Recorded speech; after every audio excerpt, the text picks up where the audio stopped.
Good morning, everyone, and thank you for that warm introduction, Reverend. My name is Tran. I'm an executive director at Siren. Coming in this morning, I got to say, I came in, recognized I was coming in a little bit late. I was a little flustered, and the first thing I walked into was such a loving exercise. I mean, it opened up this space immediately, and I just want to say how much I appreciated being able to come in and share that moment with each of you, or at least the folks who were able to come across me.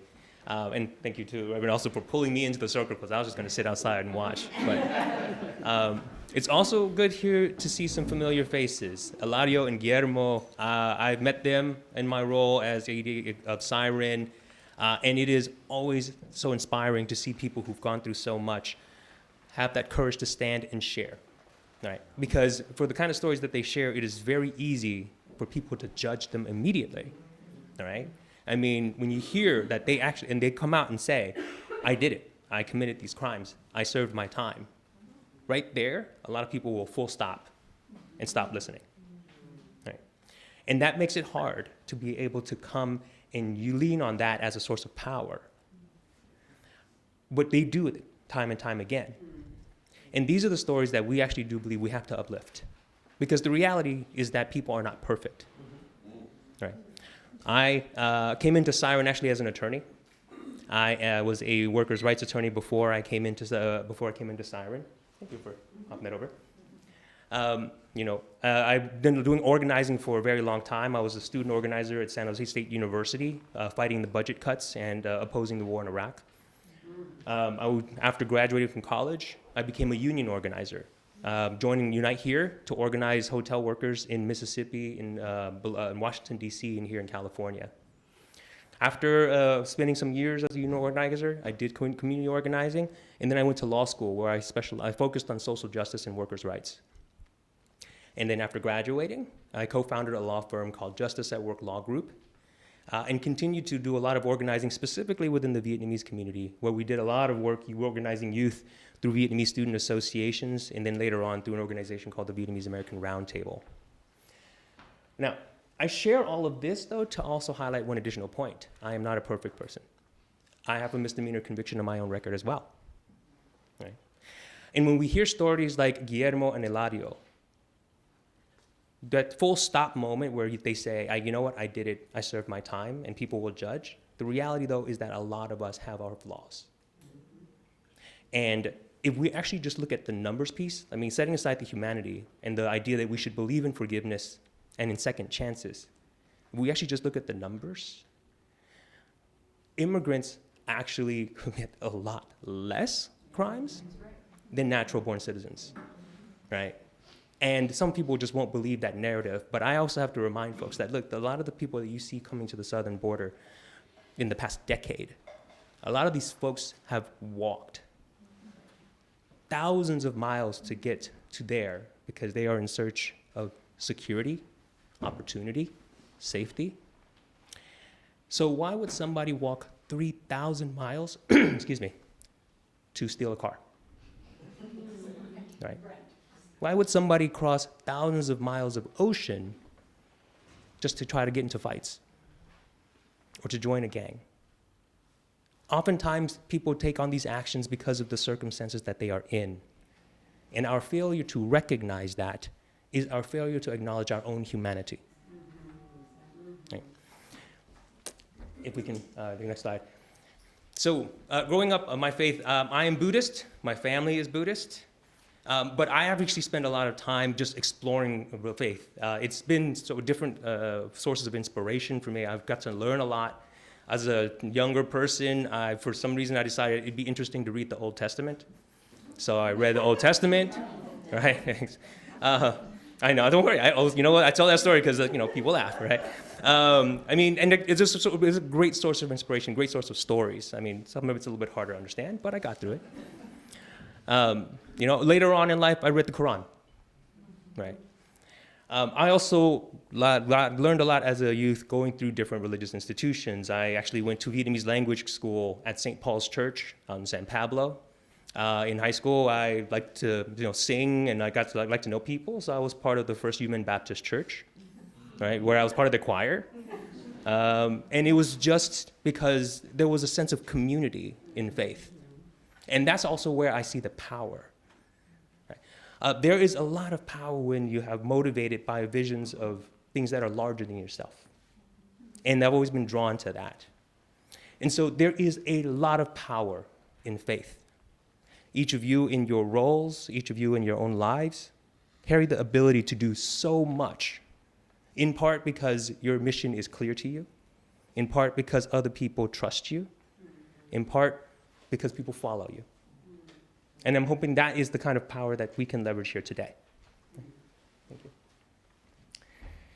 So, here's where I've always seen the power of faith, right? These different institutions, churches, temples, mosques, it promotes community. We're bringing people together around a shared vision of the world.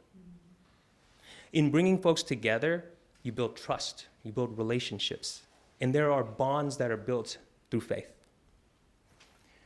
There's shared values. When folks are coming to your institution, it's because they hear the message and they believe it. They see what you represent, and that speaks to them.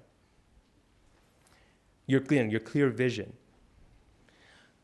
If you spend your time learning faith, that vision is set for the world. It sets your objective. You operate from a place of faith, a place of love, and that becomes very apparent and clear. And the influence is very key. Many people come to institutions of faith like churches and temples because they are looking for guidance. Right? They are looking for direction. And they take it from the words that have been written thousands of years ago and the words that you relate to your congregants. That influence spreads beyond just the walls of the church or the temple. In the world that we operate in right now, though, there are a lot of challenges. The most obvious one, and I don't want to say that one person caused things like prejudice, racism, xenophobia to exist. That's always been there. Now, maybe he magnified it, right? Blown it way, way up. But that's always been there. But we are seeing levels of this at levels I know I have not seen in my lifetime. And I lived through Prop 187. Right. The weaponization of federal agencies is going to be something incredibly terrifying. Yes. Eladio and Guillermo spoke about the fears that they are feeling. And for them to say that they are still going to share their stories is a moment of courage. It's definitely powerful. This is crazy, though, to think that for sharing your story and for having people know more about what you went through, you now become a target. And the reality of the weaponization, though, is that there's a lot of people who are afraid. I have had conversations with people from Sacramento down to the Salinas Valley, out to Kern County, of folks who are saying, what can we do? Where can we get help? And this is not just folks who are undocumented. These are people with status who have friends and family that they're concerned about. These are actually employers who want to protect their workforce. And the funny thing is, some of the conversations I have with the employers, they're saying, how can we help you without no one knowing that we're helping you? Because we don't want to become a target. There are right now, it feels like right now, community values are changing. Right? Now, this is maybe what we're seeing through the news, maybe what we're hearing across the country from other places. But the reality is, though, is that if we're taking the last election results as any indication, we cannot close the door to the fact that the values in our own communities may be shifting. And we have to keep an eye out for that. And we have to try to be aware of that. And then the national division. Now, I don't say this just as a country in terms of politics. As folks who are from institutions of faith, right, I'm sure you're all a part of larger networks.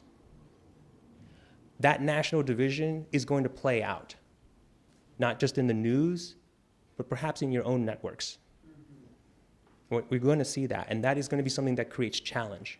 We can always focus on what we do locally, but the reality is that a lot of the changes and a lot of the threats that are coming to us are from across the country.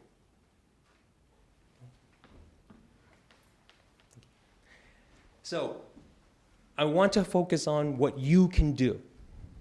All right. I was asked to come here to speak about that, what you can do. And I want to go back to what I mentioned earlier, right, which is the power of faith. When I think of faith, one of the first words that comes to mind is sanctuary. Right? That was a word that was used a lot in the first Trump administration. And as we come back to it now, this becomes ever more important. Some ideas around this, right, turning your own institutions into sanctuaries. First, we are still building on what had been done before. There are simple things that we can share, which is just information. There's what's called red cards. These are produced by the ILRC, the Immigrant Legal Resources Center. They are free for nonprofits. And it is a simple card that explains the rights of a person who is under risk. If ICE should come to their homes and their doors, that card can be slipped under the door. That acts as a way to assert one's rights, the right to remain silent, the right not to let anyone in your home, right? The right to a counsel. Those can be obtained free of charge.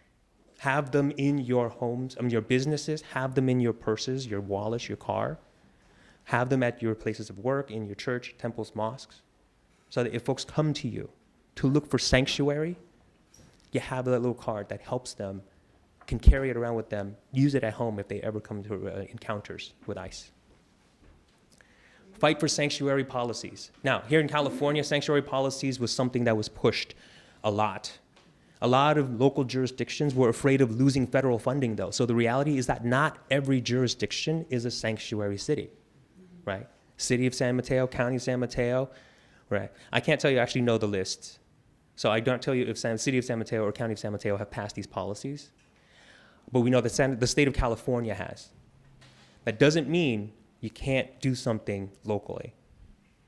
Push for that. There are efforts to push for sanctuary policies. And what they are is a commitment from the city, from the county, that its law enforcement agents will not cooperate with ICE. It is also a policy that those agencies, their law enforcement agents, officers, will not detain people for anything tied to immigration status. The third thing is to promote the values of sanctuary. Again, this goes back to our communities, right? Everyone here, it's very obvious that we're all in the same cause and fight. But for the people that you work with, we have to bring them into the same idea as well. Share the visions of sanctuary. Why are these policies important? Why should not just you all, but the people who hear you, who follow you, fight for those policies as well? Now, beyond just your own spheres of influence, what can you do locally? Every county is remobilizing their rapid response network. Does anyone here know what a rapid response network is? Well, I'm going to point to somebody to share if you're comfortable. Well, actually, you know what? How about you? Faith in Action Bay Area monitors, runs our rapid response network, and it's in coordination with a lot of local agencies that can provide legal services. Thank you very much. That's right. Rapid Response Network is a network. It's a legal services network, right? They can connect people to legal services. It's a resource network. It can refer you to services too, not just legal services. And it's a support network. If a person believes that ICE is patrolling their neighborhood or that their workplace might be at risk, call the Rapid Response Network. There are volunteers that are part of the network that go to these sites, people who are citizens, ideally, who aren't at risk, to go and investigate whether or not there's a risk. And if there is a risk, those individuals are trained in how to observe properly, because ICE is still subject to the Constitution and the rules of law, right? They have to observe the rules of law about warrants, about the right against self-incrimination, the right against unlawful searches and seizures. You can also join local collaboratives. And I know Nancy and I have corresponded over email, but there are people who are already in the struggle. And if you want to bring your fold into it, if you want to get involved into it, identify those. I know that here in San Mateo County, there's the San Mateo County Coalition for Immigrants and Refugees.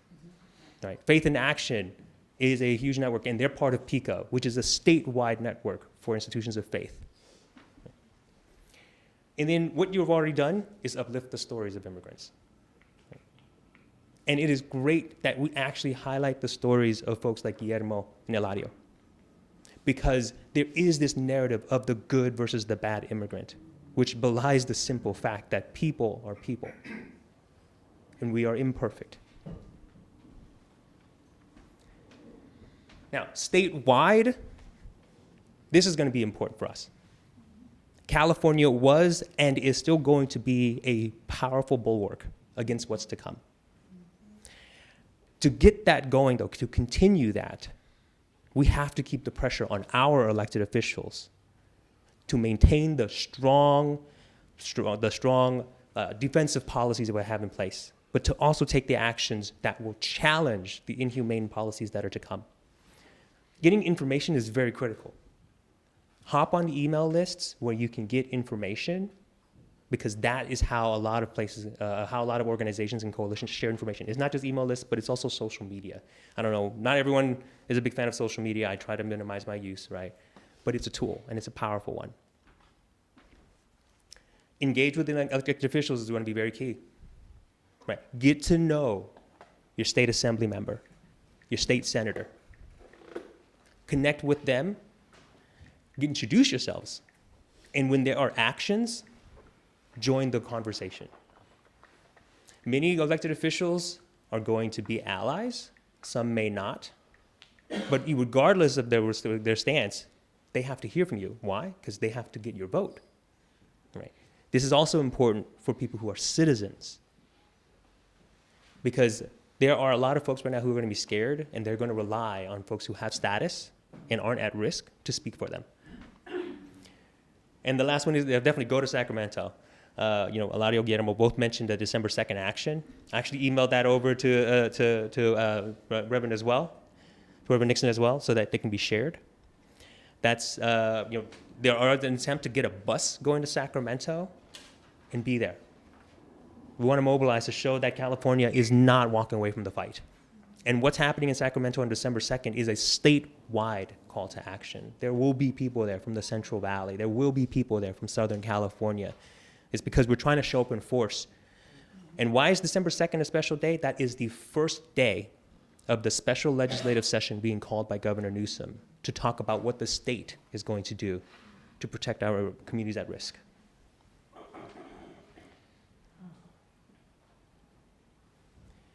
Now, what can you do nationally? Right. I think we all can feel some level of security and blessing that we are in California.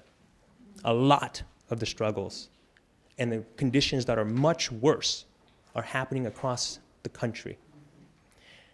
So the conversations that you can have are with the networks and with the institutions that you're connected with on a national level. I know Baptists are connected nationally, right? Catholics nationally, right?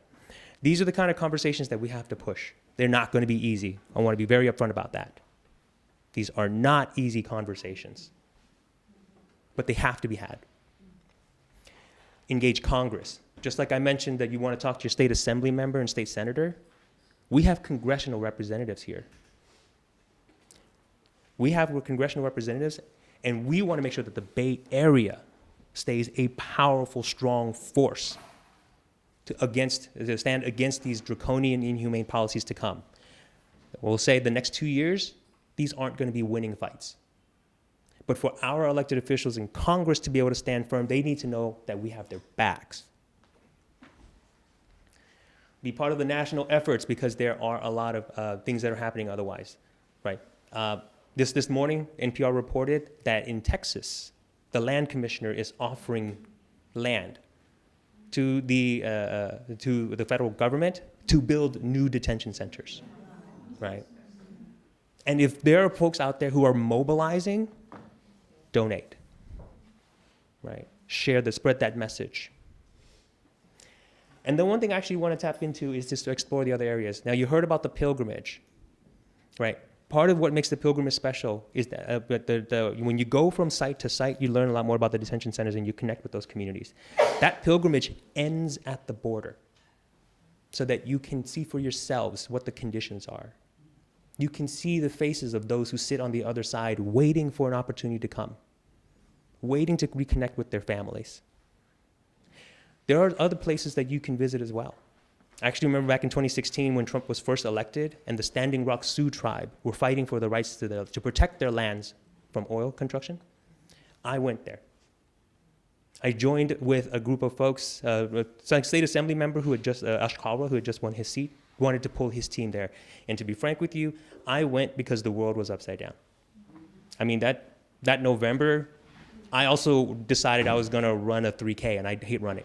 Right? I just had no idea what the world was going through, and I thought, let's just do something I haven't done before. Right? But going supporting these communities in that way, you give them so much energy. I remember connecting with tribe members who every single person who came into their camp, they shook their hand and said, thank you. We're here another day because you're here. Right? These are the things that you can do individually, but move your people as well.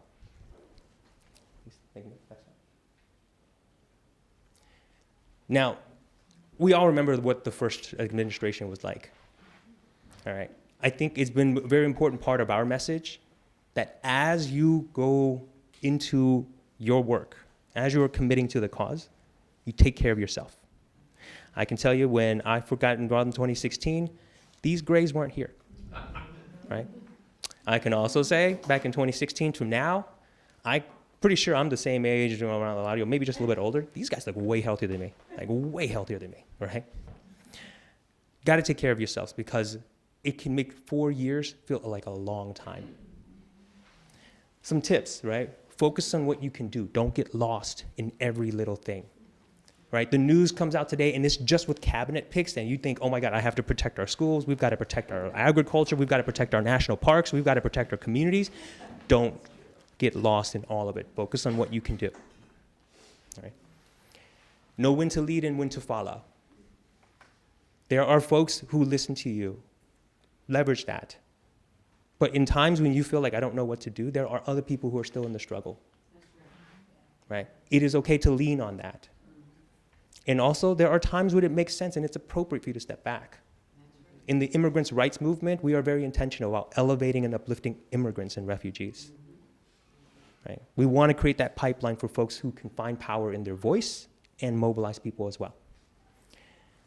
Pace yourself. I mentioned 4 years is a long time. And it's going to feel longer than 4 years. Lastly, celebrate. If you're going to be committed into this kind of causes and into the fight, we know that at least for a couple of years, those wins are going to be sparing. But you got to celebrate the ones you get, whether it's local, whether it's one person who you've opened up their eyes. Celebrate those wins and recognize that in the long haul, it is these small victories that lead to the grand vision. I actually brought this quote back. This was actually a quote that came up to me when I was on the trip to Standing Rock Sioux Tribe. It was with the group of people, and we were just, after like spending time there, we were just sharing with ourselves. And one of the guys that was on that trip, his name's Sachin. He dropped this line. He thought he thought it was from Gandhi. I don't know if that's true or not, but I just know that this is powerful, right? As we organize and as we mobilize, one of the things that makes us very different from the folks who are pushing draconian policies around mass deportations, mass incarceration, right, and just want to run with this narrative that we have to punish people to create law and order, is that they are trying to beat people into the ground. But I know from my time and my experiences with institutions of faith that we operate from a place of love. And with that being the case, we do not bring our opponent down to their knees. We bring them to their senses. So, now one of the things that I thought there was one more slide, but if not, I'm sorry. I'll share the information, but I mentioned earlier that one of the ways you can get involved is just to stay informed. No, I can share that a little bit too. But this one? Yeah, go ahead, and we can show that now. This is the link that I already shared with Reverend Nixon, and she will share it out. But this is if you want to RSVP for the December 2nd action. This actually helps to inform the organizers of what kind of crowd they want to prepare for. If you can RSVP, that helps. Also, the more people we get to say, hey, we want to help with transportation, the more we can get resources out so that we can maybe get a bus and move people up to Sacramento. The other thing, too, is that being on top of what's happening, use the organizations that exist. Siren actually has, you can go to our website at sirenimmigrantrights.com. to sign up for our email list. Siren Immigrant Rights, plural.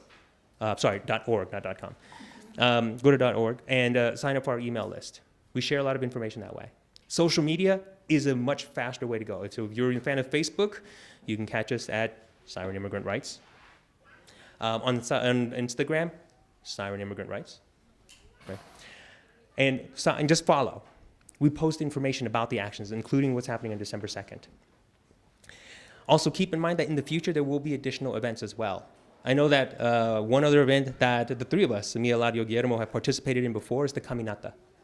That is an annual march that started just a few years ago. That starts in San Jose, where people will march to San Francisco. It is a 50-mile march. It takes 3 days. You don't have to do, of course, the entire time. But the idea behind that is to go and demand that our elected officials support the bill that would update the registry. Right? That happens in August, and we'll make sure we share more information about that as well. Right. With that, thank you all for what you're committing to. There's a lot of work that we ahead of us. And what I hope for all of us to do is that when you commit to this cause, that you take care of yourself, but recognize that there is a lot of other people out there who believe as we do. And that when we find those kindred spirits, we'll find those ways to work together. Right. Thank you all, and I'll answer any questions you have.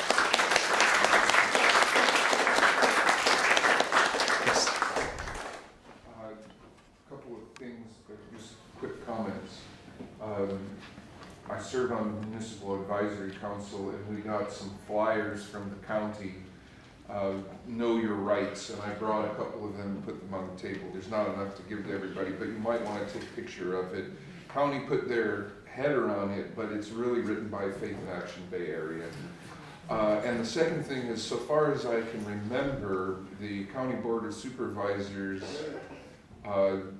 has restricted the Sheriff's Department from cooperating with ICE, except in a situation where there's a violent conviction, and even if the person has been rehabilitated, and that was only because of one of the supervisors who wanted to look tough on crime. So there is an opportunity to engage with our local Board of Supervisors so that there isn't a double jeopardy.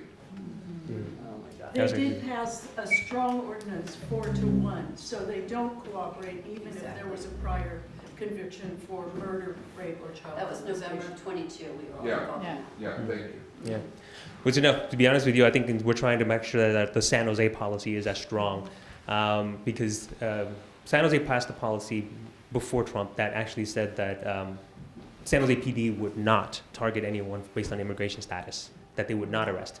But then the city of San Jose declined to expand their sanctuary policy such that their San Jose PD would not cooperate with ICE. So we're hoping to change that policy as well. Any other questions? Yes. I really appreciated everything you said, and I'm not very familiar with all this. But what would you think if these pilgrimages to the detention centers or the border were more than just a pilgrimage, were a peaceful demonstration that this is not who we are, and at least almost 50% of the people of the U.S. did not vote for this. Yes. Get media attention if we can. I would definitely agree with that part. And I would say that the pilgrimage as arranged does at every stop has a rally. Media is invited to actually ride along with the interfaith movement and with these allies to support that. I mean, at some point too, I mean, if media is not willing to cover the stories, that's where power of social media comes into play. We can tell those stories ourselves. Could we take our own video? Absolutely. I mean, I think we have to be mindful that there might be some folks who don't feel comfortable with that, but other than that, and I do want to specify that the pilgrimage is organized by the Interfaith Movement for Humanity, and that's a great organization. I know that Guillermo and Lado work very closely with them. Siren is a supporter, and we attend and support, but I think if there's really a lot of interest in like supporting and expanding on the pilgrimage, we can certainly draw people towards that. Yeah, Yes, we're partners with them also, so we can keep you informed about that. Very nice. And then Would you be able to share your slides with us? They're very practical and we can Yeah. possibly Absolutely. use them. Yeah. Yeah. I'll download I guess it. it's a link. So I sent it over to the Reverend here, and I'm sure she can share. So Great, all okay. very much. Actually, I might add on just so that you can make it easier for you all to find our website, find our social media, Yes, and that'd things be like that. great. Yeah, and the website's in the email that we sent out about this meeting, but we can resend, no problem. Thank you. Yes. You said that the media won't cover the story, but some media won't cover the story. I'm a member of the Religion Communicators Council, and we have a PR tool, AI tool, that can find exactly the media that will cover the stories. So if anybody wants to work on press releases or anything like that, we do have a tool to target specifically all over the nation the media that will cover the stories. That's powerful. That's a good idea. Thank you. Sure. So can we order red cards from you? We had them last time around. Can we order them from Siren, or you can give us a I'll send you site? the link to connect with the ILRC. Right. Because we get them from the same place. Oh, the International Refugee Center? No, ILRC, the Immigration Legal Resources Center. Oh, great. They're based out in Okay. San Francisco, and they on their own web. I'll send you the link. But Okay, literally, great. it's the one link. You put in your request, they get it out to you. Because we can order, folks, we can order a bunch. Yeah. We had them at all our congregations in 2016. We can order a bunch and give them out to you all so that you can have them at your congregations. And we'll also be in touch with Faith in Action to see if they're going to reignite at a larger level their rapid response team. And you can also then, they might do like a train you to be a Rapid. volunteer to be a rapid responder, which means in your community, if something's happening, you can go show up. Yeah. So that was very effective from 2016 to 2020. Okay, Do we know if the Faith in Action No Migra number is still operational? don't know, I mean, that's why we're so It is. sad. I think it is, but sorry. It is, Yeah, it is, they do, recently it's been more about housing issues, Right. but I'm sure it's still running. They Okay, I was gonna say, 'cause I still have those yellow posters from 2016. Yeah, Right. right, it's still, Right. yeah, I called her recently just to check, it's still. It's still working. And Marina answered. Oh, okay. Yeah, but one of the things that we really need to see how we can support is some of these groups to get grants to add more staff, because they can't, the problem with that number is that they don't have enough staff to staff it, because it's so many people using it. Anyway, any more questions for Hui? If not, I know it's a lot of the process, but thank you all for continuing your work. Thank you.